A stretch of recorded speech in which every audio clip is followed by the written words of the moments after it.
Success can be defined as getting up one more time after you've been knocked down over and over and over and over again.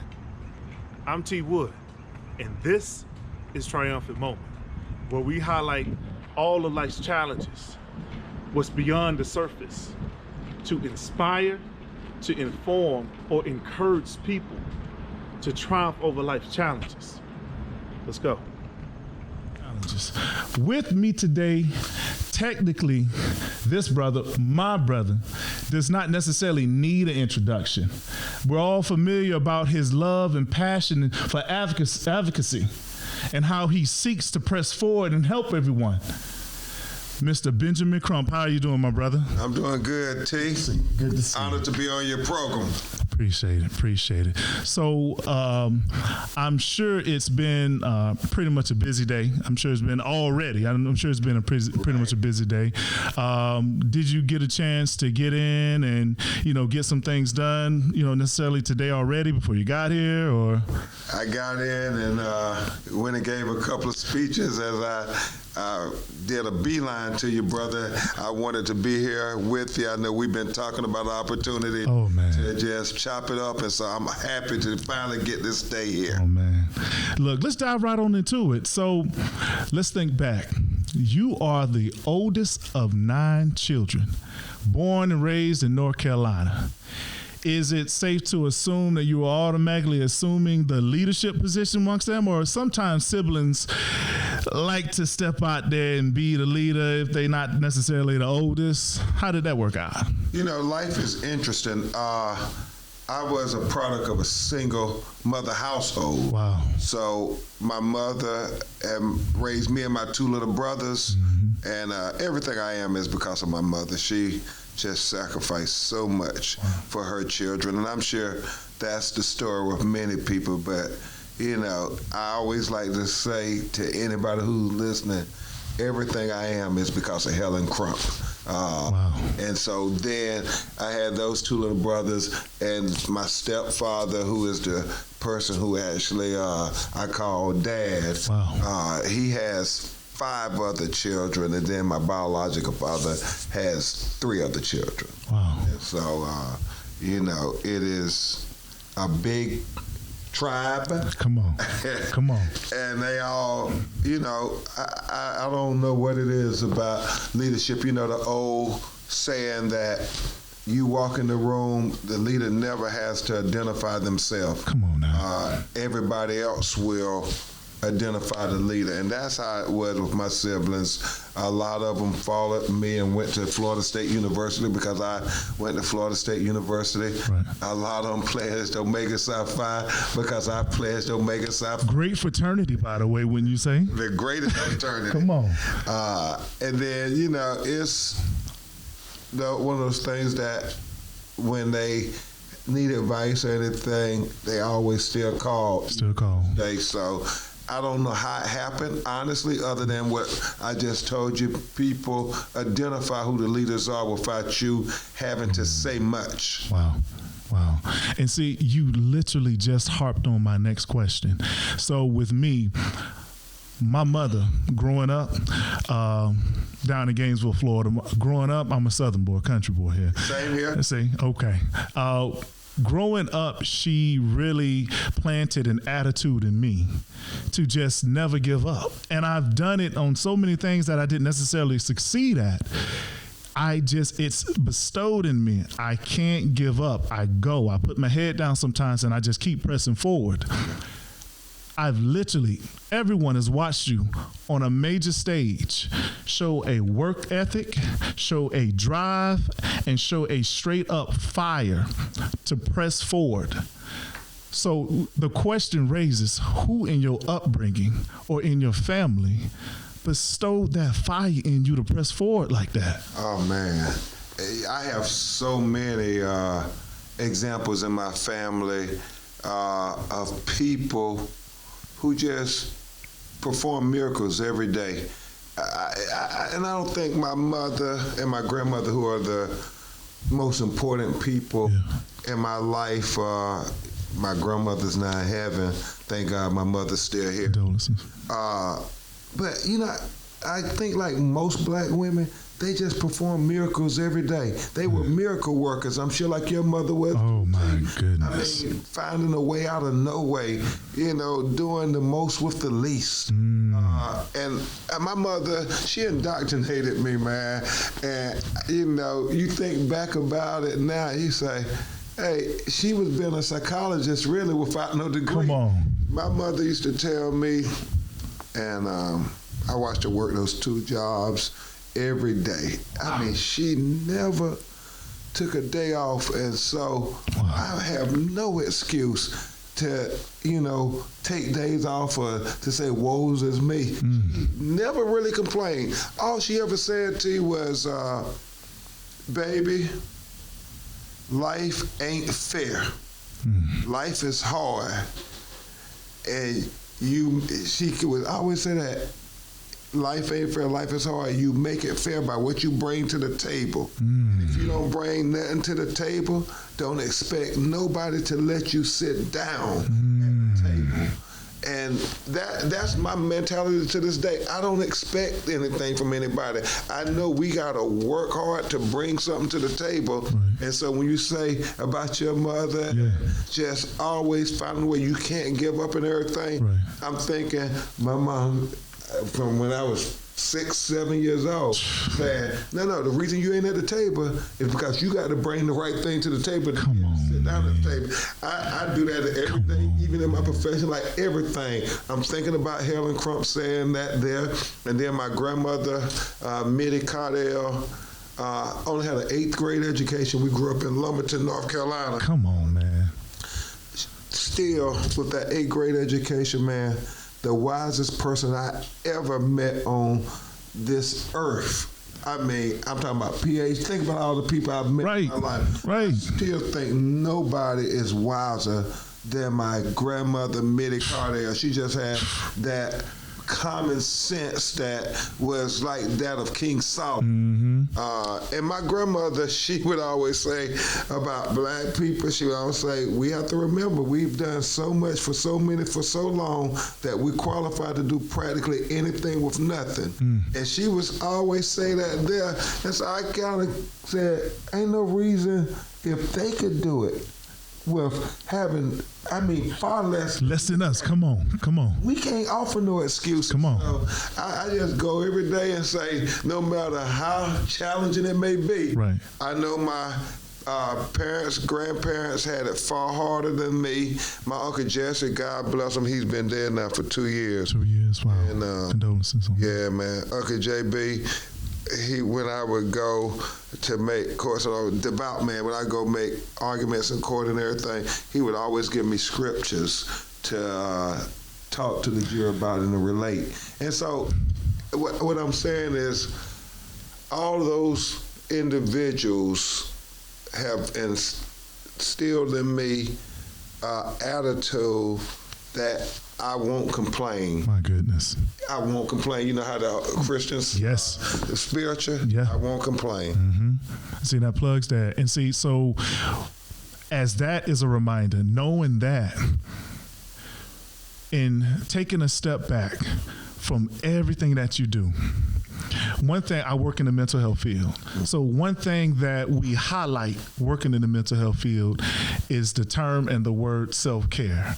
So if you take time to think about it, what does Benjamin Crump, what makes you smile outside of what you do in the political arena and all the good that you do for everybody? What about Benjamin Crump? What things make you smile that you enjoy doing when you're not pressing forward on that, when you have a break, a little break? Yeah, that's rare. Right. But now, family obviously is important to me. And you think about your children. I know you have a son here. Hope for the future, and that motivates me in ways when I'm not having to worry about anything. I literally, Brooklyn is my 7-year-old boss, and she has this picture here, and it's her. What's an original costume?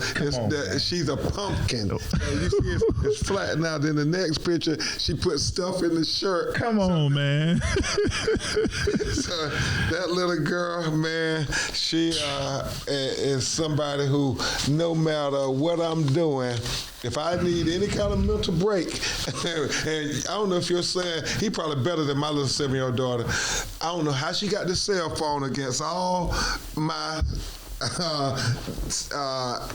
denials of her suggestions before she was 10 years old. I don't know if she called my wife or her auntie or what have you, but she somebody got a cell phone.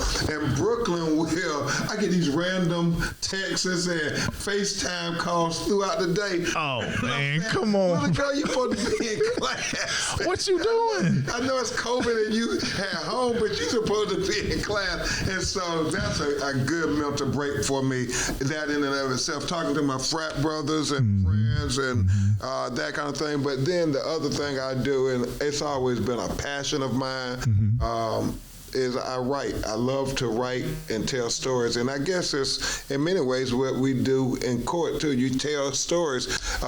Stories are inspiration on so many levels, even when you think about the Bible. And it's a combination of good stories. Come on, bro. And so I write those things, and that, if I ever did get a break, I'm doing a lot of stuff in Hollywood and productions and so forth. If I ever get a break, I don't know if that's ever going to be. I will write more stories. I'll be on planes writing thinking about things. And, it's so funny, man. I'm on planes so much, it has become like a little thing. I get my best sleep on planes. I was about to ask you. I write my stories on planes. See, now that's where the creative juices come right there then. Because that's the one time you can't do nothing else. No, you stay. You right there. So especially when I'm going by coast from LA to Florida, New York or whatever, you're on there and you got like 3 or 4 hours uninterrupted. And that's one thing with me, too. Some people don't like to be by themselves. I be like, no. If I'm by myself, let's I go. Can get stuff. Come on, man. Let's go. See, it's funny you say that, because pulling back on what was the title to it, you wrote. And thinking back, you wrote like a one-page novelty. Yep, one-page novel. Man, could you please tell us more about that? Yeah. Come on. And I'm going to go back and get that published before I die. I'm going to do that because that's great therapy. I came up with this concept. I was a minor in English, and one of the things we did, a lot of the marginalized children, the impoverished young people, you heard about that divide that was going on, that they weren't reading on their levels and everything. So when I was in college, I was always passionate about trying to lift as we climb. Ooh, know all about it. Yeah, exactly. Know all about it. The Omegas taught us that well. And so in that vein, I said, how can we get young people into reading more? And they always would say they don't have enough time and all that stuff. And I was learning in English and literature classes about the elements of a novel. And so I said, what if you could come up with a way to put it on one page, create like a new art form, like a sonic, like Right. And so I started doing these one-page novels where you had all the elements of a novel. You had the introduction, you had the plot, you had the characterization, you had the protagonist and antagonist, and then you had the climax, and then you had the ending. Right. It all had to be in that one page. Come on now. Do you know how much information you just said? You were able to squeeze all of that. So you had to be somewhat directly to the point. Like what created you? What motivated you to get there and do it? To get to that point, that's not easy. Yeah, and it was a challenge, and I always like to try to challenge ourselves to be great, right? No matter what. And I'm a student of history, so you look at stuff, and you think when you read about, Shakespeare and Waldo and Emerson, all those great writers, and created this great literature. You think about, they always had techniques and styles. They did. And so the technique of a great novelist was make sure you had the elements, and they taught us, and it's the same with law. Brevity is a premium. How use the fewest words. Try to use the fewest words you can to make your point. Right. And you will be amazed at how much you can keep people's attention if you just be brief, my brother, be brief. Wow. And so with those one-page novels, we got in there, and you got to, I know one of them we did called How to Live Forever was about George Washington Carver. Come on, man.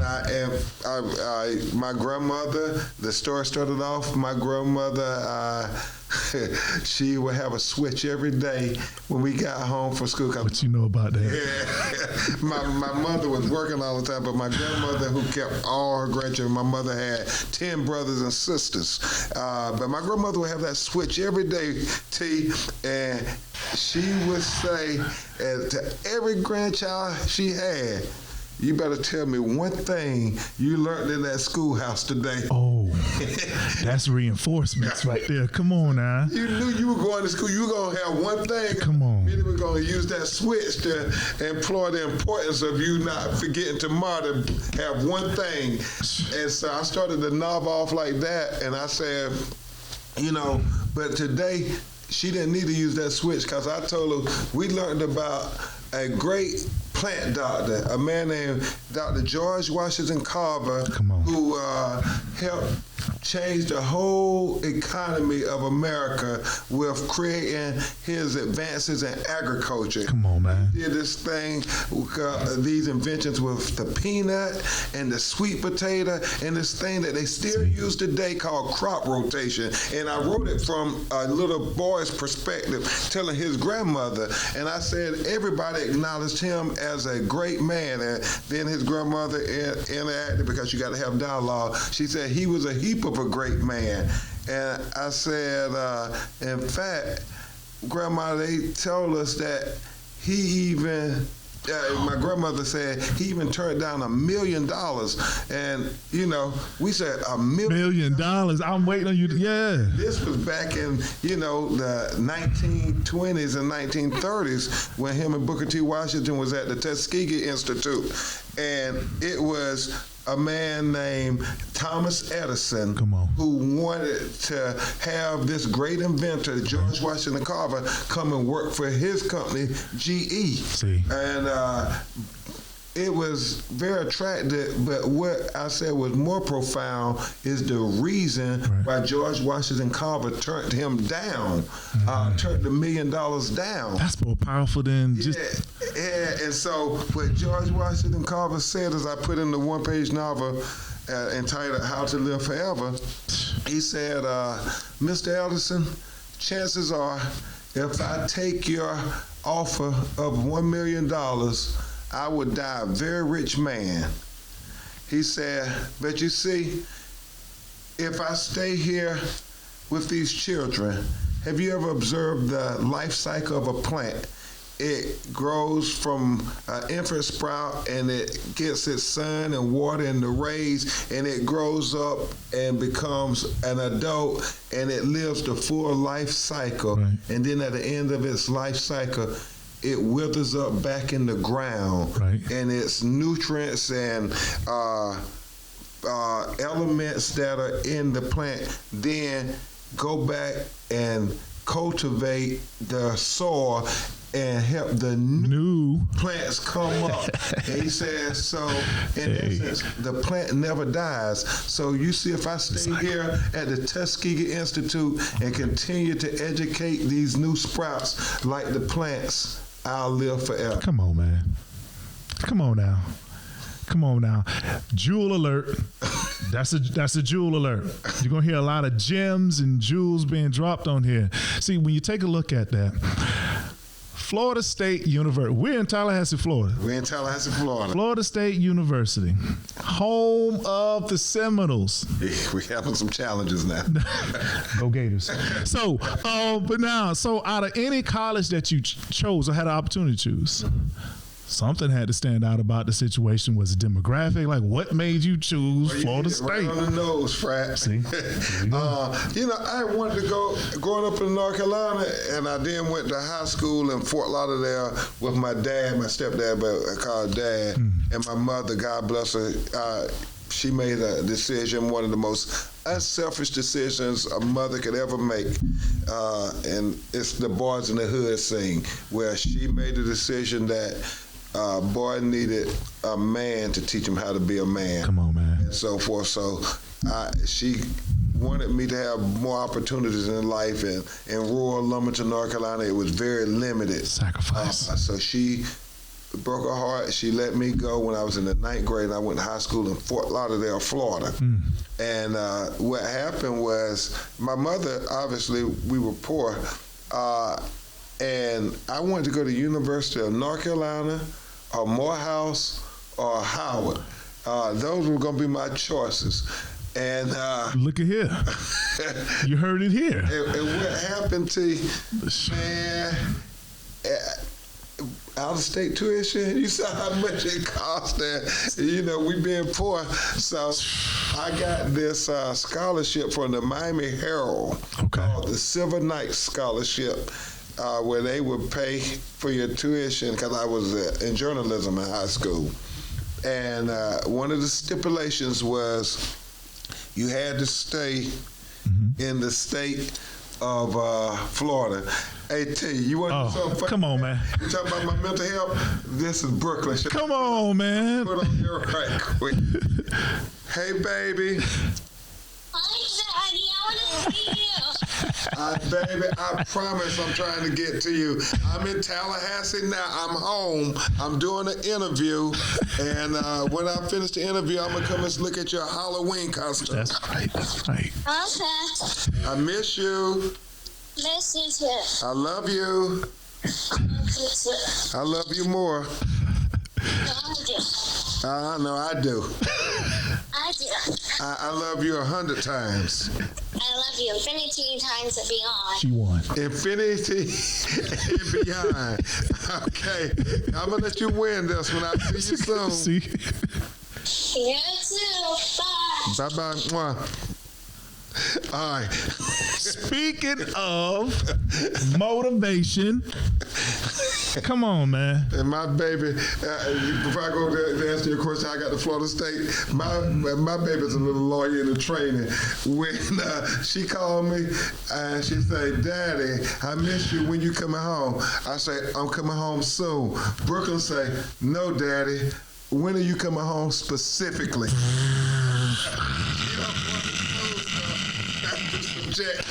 Bro, that's not gonna be enough. Hey, she said, "Nope, that's not enough." I know enough. Nope, give me a specific time. Day. What day? Come on, man. So I apologize for that. Oh nah, come on. So T, out-of-state tuition was a lot. Yeah. I got the scholarship from Miami Herald, so you had to stay in the state of Florida. They paid, a certain amount of money, I think it was at the time. I was about to say at the time. Yeah, it was like $3,000 a year, and I think tuition. This is 1987. Tuition was maybe $10,000 a year or something. Man, come on. Today, no, it was less than that, man. Tuition was like $7,500 a year. Wow. Yeah, and that was in 87. We're not dating, we're not dating. It's just. And it has increased every year. I just found out, man, tuition now for state-supported institutions, 4 years is like $40,000. Come on, man. And I'm like, we went, it was like, the whole year was like, no, I'm wrong. I am so wrong, man. Tuition is $40,000 a day. Back in the day, tuition was about $10,000. $10,000 a semester, or are we talking like a year? No, I'm talking about the process. State education was $10,000 to $12,000. Dang. And now it's creeped up to $40,000. You see that jump? Yeah. So I think that $3,000 pretty much would pay for my semester. There was 2 to possibly 3 semesters per year when you were in college if you went fall, spring, and summer. And summer. And so what happened, man, Shoot. I came up to, we went on the college tour with the Deltas in high school, went to all the historically black colleges and universities. Shouts out to the Deltas. Yeah, they was trying to, help, and a lot of us was first generation, college potential students. Right. And they would take us on the bus, and I don't remember them charging us much money neither, so it was really shout out to the Deltas trying to do their service to the community. And I came to FAMU, man, oh man. Florida A&M University, baby. I saw the most beautiful little girls I ever saw in my life. Hey, man. Sits on the highest hill. Yeah, and so and one of my good friends, Rodney Sanders, ended up pledging capital, but one of my best friends from high school was a year ahead of me. And how I got to Florida State, quite literally, was Rodney Sanders and Roger Morgan both came to FAMU, and around the same time. Same year, a year before me. Oh wow! 1 year before me. Okay. And unfortunately, something happened with financial aid, and Roger family couldn't afford to pay, and so forth. So he came back home, and so I wanted to be in FAMU in Tallahassee and be up here. But then Florida State gave me a scholarship too, Had to get that. to match the Miami Herald, and I said, man, family offered me no scholarship. Oh man! And I guess I'm going to Florida State. My decision was made for me, and but it was the best decision. One of the best decisions I've ever made in my life. I ended up becoming president of the Black Student Union, president of the Student Senate, president of Omega Psi. It was just tremendous for my growth as a person. My college experience, the best time of my life, hands down. See, and knowing that, so now we kind of turn a corner. So if you just take a pause and just think about it, has there ever been anything in your life that Brother Benjamin Crump versus Benjamin Crump, the attorney, that you had to overcome outside of the political ring and things of that such and being attorneys? Is something with you that you've ever had to overcome in your life when you sit back and you just take a second to think about it, no matter what it is? I don't care how big, how small, I always try to improve daily. You're always your hardest critic. Oh man. One of the things, coming from the country, you have this country accent. Oh. And so I'm constantly trying to pronounce my words and enunciate fully. Yeah, I'm with you. So that was one of the things when I went to Fort Lauderdale, they used to call me North Kakalaka. And shout out to them in Broward County. Oh yeah. A lot of who I am, they help influence. Every part of your life influences who you are. But those guys, man, my basketball team, obviously, the statistics all played out and that kind of thing. I think only 2 of us went to college, but we were a close-knit group. But they always said, man, you going to college, you can't go hang where we hang at. Dang. Your life is going to have a brighter future. And so that there, and then I think they're joking with me, calling me North Kakalaka, but they saw something in you that said, hey, you're going to be significant in life. And then when people give that kind of expectations of you, the old Charles Dickens novel, when you have great expectations of people, here we go. They usually live up to them. Yeah. If you don't have any expectations of people, they usually live up to them as well. Right. And so that's what I work on, constantly trying to be more polished. But Steve Harvey always jokes and tells me, man, you don't go change nothing, man. The people want you because they want to hear you break it down just like you break it down. And you ain't, See, he always get on me about see, and for our listeners that are going to be listening to this podcast, what mind concept were you in? Like, what were you thinking to persevere? Like, where was your mind when they would tell you, nah, you can't? Because I'm sure you saw things in your life growing up that were, some rough situations, Yeah. So how did you keep, like, in your mind, what were things that you thought that helped you persevere and helped you get through? My family was very devout. That faith was always tremendous to us, and I think to anybody, you have to have something you believe in that's bigger than you. Come on. Divine purpose or individual being that is looking out for you, that when there are challenges, you say, okay, I get it. There are going to be challenges, but I know with my faith, we just got to stay the course. And I think back to my Uncle Jesse, who I was talking about, man. My Uncle Jesse, all the doctors would say that he was an absolute miracle. They could not understand why he was still living. My Uncle Jesse had 2 triple bypass surgeries. He had 3 bypass surgeries. He had diabetes, high blood pressure. And he had his first heart attack, and I never forget. He had to be, I was only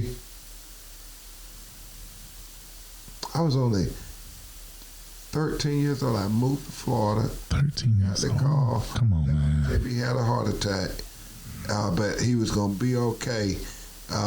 But he wasn't going to be able to work anymore. And this was the man who, at the Converse shoe factory in my hometown, right. He was one of the few African-American supervisors in the plant. He was revered and respected by everybody.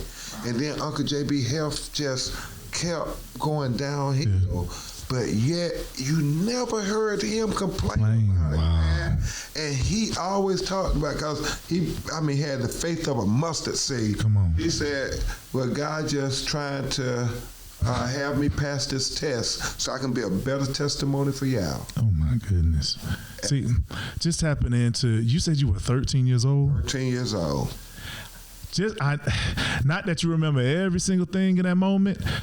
Do you have an idea of how you felt just in that moment, just to hear where you, sometimes people be numb to when they hear stuff. I know specifically how I felt, because I was a little disappointed that I wasn't in North Carolina, because you always believe, and I don't know what it is about us, that's alpha males, typical males. Yeah. If I was there, I could have prevented this. I did something to help. I could have took some of the stress off. That's exactly how I am. Because from a little boy, like you said, leaders, my mom, I started taking the burden as a little boy, trying to ease the challenges my mother had to go through as a single parent. And I never forgot that. And that's why one of the reasons when I did get my first ounce of success, the first thing I did was when I bought my mother a house. Come on now. And that's what, a lot of us who came from underprivileged backgrounds do, because you want to see the person who gave you so sacrifices, some peace, some comfort in life, and so forth. And so, with my Uncle JB, it was the same thing. His name was Jesse Baldwin Crump. And so, man, I just remember saying, I should have been home. Maybe I shouldn't have came to Fort Lauderdale because they need me. 13-year-old ninth grader thinking that, hold on, like you gonna make a change. Come on, man. Take care of the whole family. Come on now. That's a lot of, would you agree that's a lot of weight? It is, but it goes back to that great expectation. Oh. they expected great things from it, and I believed that because they expected it, that I was going to be great. My grandmother would always tell me, "You talking about some pressure, boy? This is some pressure here." My grandmother Minnie, and she was really my great grandmother because my grandmother died when I was 4 years old. 4 years old, okay. And my grandmother Dorothy Crump had the 11 children. My grandmother Mitty only had 2 children, and but my Mitty was clearly the matriarch of the family. I mean, the sun rose and set. Her word was. Her word. Man. I don't know if you have a member of your family. Yes. Yeah. Yes. Everybody went to my Mitty, and but my Mitty told me, and you talking about remembering things, man. I was like 7 years old, and my mom and them, church was a big thing, and we had the Christmas poems and the Easter poems and the plays and so forth. And I guess at an early age, my mom and them, if you did it good, you got a cake or whatever. They was, being psychologists again. See, positive reinforcements here, y'all. You do something positive. Here you go. Here you go. Exactly, man. Exactly. So I would get these long poems and speeches, I was about to ask you that. so forth, and I would do them, and I guess that's why I became partly a lawyer too.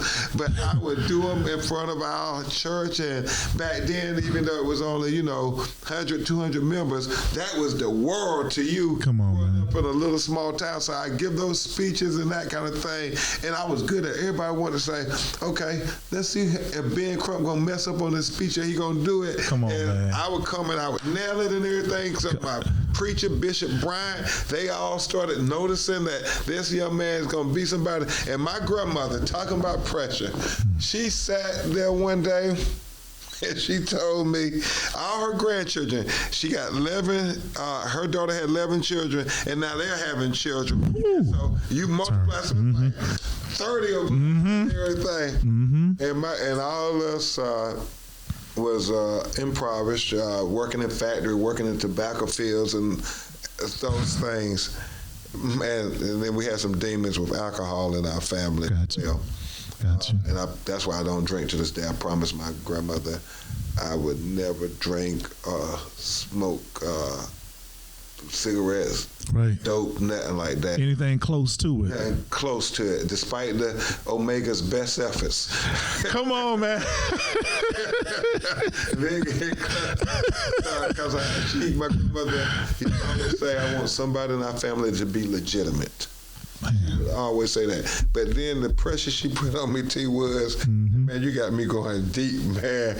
My grandmother told me, baby, it ain't fair, but whether this family go up or down, it's going to be on your shoulders.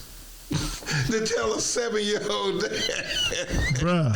Talking about pressure. You talk about heat. Whoo. So, dang. But with great expectations, she was putting it on me clearly that you got to do this. So I'm guessing at that time, yes, ma'am. And you just went ahead and just rolled with it. Yes, ma'am. And they rolled with it and said, I ain't going to fail you, Grandma. I ain't going to fail the family. Dang.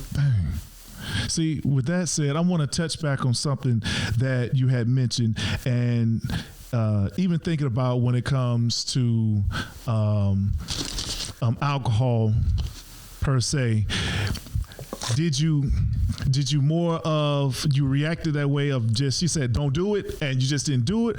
Sometimes some people could say something and that's good enough and you roll with it, but then on other cases it could be a situation where you actually see it, experience it from a perspective like, okay, my brothers, with my father, okay, there was a challenge, but my brothers, they saw that and it was, I'm not going to do that. That's not, because they witnessed it, that way. So for you, was it more she just said it and that was good enough, or did? I think it was a combination of both. Okay. Okay. Because I think what harkened her statement was the evidence of some of my uncles being drunk and belligerent, losing their jobs, being put into jail off of poor decisions made under the influence of alcohol. And it was hard because, just think about when somebody gets put in jail in a poor family, and if they have the conviction to try to get them out. Everybody got to take all the little money they've been saving and so Just forth. to the pot. Yeah. Bring it to the pot. And you're like, hold on, we helping this fool who got drunk and got in trouble, and it's not for helping somebody go to college or helping somebody advance in life. It's to save this person from having a terrible issue with alcohol Right. and their decisions. Right. And so I just Amen. so I just literally T.Wood promised my grandmother I wouldn't do it. And you got to remember, when I went to Fort Lauderdale, this was the height of the crack epidemic. I was wondering if you, okay. And you know, South Florida was I know it all well. and but you know, I think it was that promise to my grandmother even kept me from getting caught up in that whole thing, because and now a lot of my family members got caught up in it, as many in our community. We relate. Yeah, and but it was sitting there listening to that old woman say, I want somebody in our family to be legitimate. And I was committed to not let her down. There's, and we'll all hear this more, but there is a slogan that is a part of Triumphant Moments podcast that I created, and it's called Encouragement for Free. Okay, and encouragementforfree.com website created. And so what I ask is that anyone who comes on the show to think back, what is, for all of our listeners, what is some encouragement for free that you can provide right now to all the listeners, no matter what it is? You know, and I'm plagiarizing all my family members. All these people who never got to college, never got to law school, never got to these advanced degrees, but as I said, we're some of the wisest people in the world. And, you know, I go back and repeat what my mother said, life ain't fair, life is hard. You make it fair by what you bring to the table. If you don't bring anything to the table, don't expect anybody to let you sit down at the table. And you got to believe that. Then I think often my grandmother, man, that lady, she took out the newspaper subscription when I was 6 years old, even though you remember she only made it to the 8th grade, like the beginning. I was about, yeah. So she couldn't really read, but she had something in her that made her take out the newspaper subscription. And then, because I was whatever she chose, she were, after we got to her house and we told her that one thing we learned in school, and everything, she'd give us our dessert. But then we'll take the newspaper out, all her grandchildren sitting there, and me and her mostly doing the reading. And I'm, I'm 7, 8 years old, and we're trying to guess words together. Wow, come on, man. What was so profound about it, you talking about nuggets for free, was in us reading that newspaper and trying to figure stuff out, what she was really doing was showing me that there was a bigger world out there beyond just this little town of Lumberton. Come on, man. And it was so deep. It was the Robesonian newspaper, because it was Robeson County, named after James Robeson's people. Gotcha. He was a slave, but he came from the Robeson plantation. The county was named Robeson County.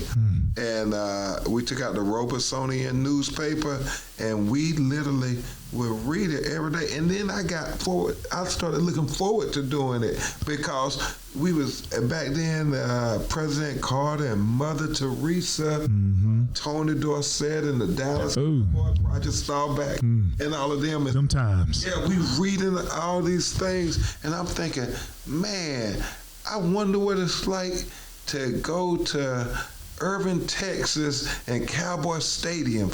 You know, you reading the words, right. And my grandmother, reading about Mother Teresa, you know, she had won the Pulitzer Prize. I'm not the Pulitzer Prize. She had won the Nobel Peace Prize. Nobel Peace Prize, okay. Many people to this day don't realize what she was so famous for. They were having the war going on, and they had this orphan, Right. and she convinced the war infractions in the Middle East Right. to cease fire, and her and a group of nuns walked through the battlefields with faith that somebody wouldn't get a itchy trigger finger. They get killed, and they took like 100 orphans across the battlefield, and it was something that you couldn't write a Hollywood script. You can't make this up. For to believe. And so I'm reading about that in my little lumberton saying, wow, I mean, the Middle East, okay, that's interesting. That they've been fighting for peace in the Middle East all this time, but for that one day, that one little woman was able to convince the whole world to have peace for a greater purpose. No weapons in her hands and things of that sort, but she still had it within her to cause that kind of thing to happen. Yeah, and you reading about that kind of stuff. And I mean, it was just amazing, man. And so, in all essence, in knowing encouragement for free. And so I wanted to just say, if you get a chance, read with your children, read with young people. You don't know Absolutely. how you inspire their mind. We don't do that enough. A gesture. And my grandmother had such a great impact on my life just by us trying to read the newspaper. And notice I said trying. Yeah. Some words we just couldn't figure Right. out. But she exposed you to it, She though. exposed me to it. Come on. man. And we put the words in context. Even if we didn't know what that word meant, we read around it. We said, okay, it must mean something like Let's go. this. Let's go. Hey, look, that's okay. We're going to go with it. Yeah. We're going to go with it. See, so pulling it back, and we're talking encouragement for free. Understand that some of the biggest situations for all the listeners, just to decode and just to break down and summarize what Brother Crump has just said, some of the smallest situations can become the biggest, most impactful thing. From simply just being exposed, making those efforts, that's a big deal to be able to read to your kids. That's a big deal. Huge. They don't have to. I think sometimes we tend to wait till they're actually reading full sentences and stuff like that. You think it's better to actually get some kind of exposure up to it, and then over time. Yeah, and let them figure it out. Thank you. And don't give them everything. Because I'm literally now thinking back with my MIDI, and I'm thinking diplomacy. We had no idea what diplomacy meant, but we put it in context. Come on, man. And it builds confidence. It builds great confidence. See? Man. That's the thing, man. It gives you vision. Okay. Because remember, vision will get you out of situations, dark situations, when there's no light. You have that vision in your mind that there's going to be a way out. Wow. So that vision could be kind of your internal compass. Exactly. Hey. Exactly. So when things get a little foggy, because we're all going to go through some kind of trials and tribulations, but if you have that vision and you getting locked in, understand that, son. You have that vision and you getting locked in, you still going to find a way to press forward, right? Yeah. So. It's great your son is here. We looking at the future, man. You represent the future for us. Oh, yeah. Oh, yeah. Oh, yeah. And so I want to step to say this. How can, if anyone wants to kind of follow you or any projects or things that you have going on that you want to put out there, social medias? Certainly. I'm at Attorney Crump on Twitter, Instagram, and Facebook. Attorney Ben Crump. And I get a lot of help with social media from my young people. You too? Around me. You too? I can't keep up, man. Man, look, that's all right. We have, tell me this now, you and I are part of one of the greatest fraternities Absolutely. On this earth. And you could have chose any other fraternity. Shouts out to Steve Harvey, Ricky Smiley. You could have chose any other fraternity, but you chose Omega. Absolutely, man. There was no choice. My high school coach, my cousins, and my stepfather were all Omegas. And when I got to Florida State freshman year, I knew exactly what I was going to do. No hesitation. No hesitation. Went to the interest meeting. We get, Lord, I can't get in trouble since I'm the grand counsel of Omega by now. We had about 40 jokers in the room. Y'all gotta understand. With literally 3 people crossed on that line. That was 40. Ooh, I wish I had that picture. Oh, I wish I had that picture. And you talking about a great decision? Come on. Man, Omega Psi Phi. I know we're getting towards the end, but I got to say something about the frat. Man, when they teach you all those things about its members versus men, 8. Come on, man. Thoroughly immersed in the true Omega spirit of far greater assets with 80 men. with lukewarm enthusiasm. Man, it's those things there that just take you to the next level. Endure hardness as a good soldier. There are going to be hard times in life, but, tough times don't last. Tough people do. And, that's what the Q's was teaching us. Y'all better understand that. This is for real. Friendship is essential to the soul. Y'all better understand that. Exactly. Friendship is essential to the soul. Sorry about that. Understanding that. Please tell me what you think when you hear this.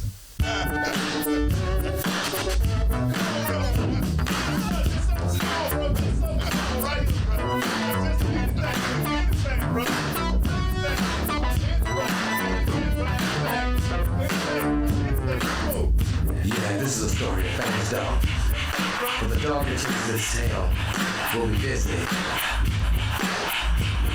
are traffic dogs, rhythm dogs, harmonic dogs, house dogs, street dogs, dogs of the world unite, dancing dogs.